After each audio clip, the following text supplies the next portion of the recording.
Now, before we speak to our guest, the terrorist attack in London on Wednesday has inevitably dominated the week's news. It comes just a few months after the UK government gained enhanced spying powers in the form of the Investigatory Powers Act.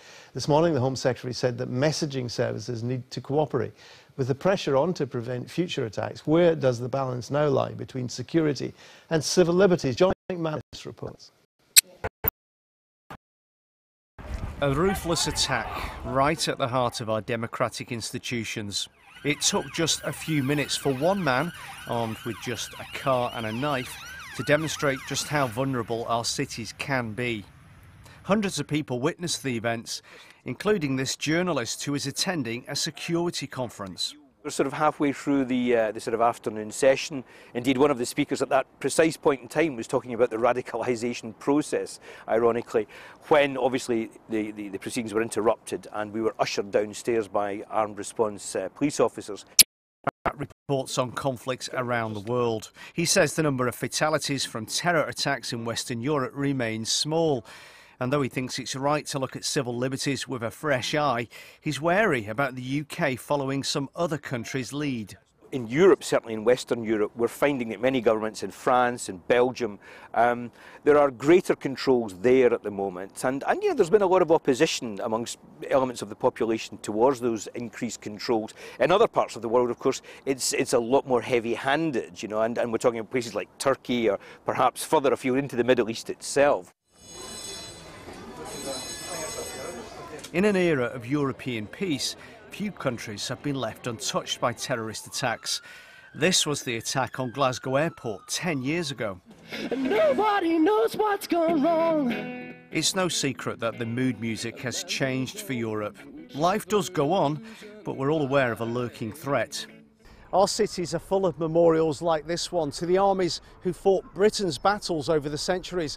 But increasingly, modern conflict is about fighting that takes place within our cities, and it's often unexpected. Despite the shock of sudden violence, though, we should try to keep things in perspective, says this philosopher.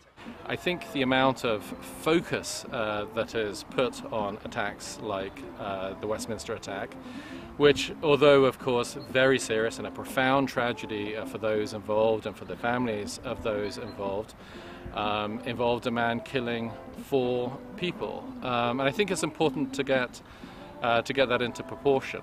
And we should take a lesson from past security clampdowns.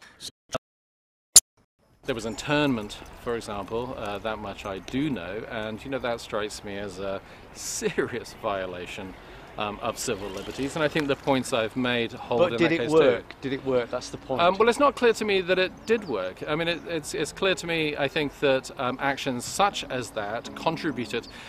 You see, I mean, it's very hard to know what the counterfactual is. In other words, it's very hard to know how things would have turned out if that had not been done. And it can seem obvious, perhaps to some, that it did work because potentially dangerous people were behind bars. But that's not all that would need to be taken into account in a sensible assessment of whether it worked. The effect it would have had on the Republican nationalist population in Northern Ireland would also need to be taken into account.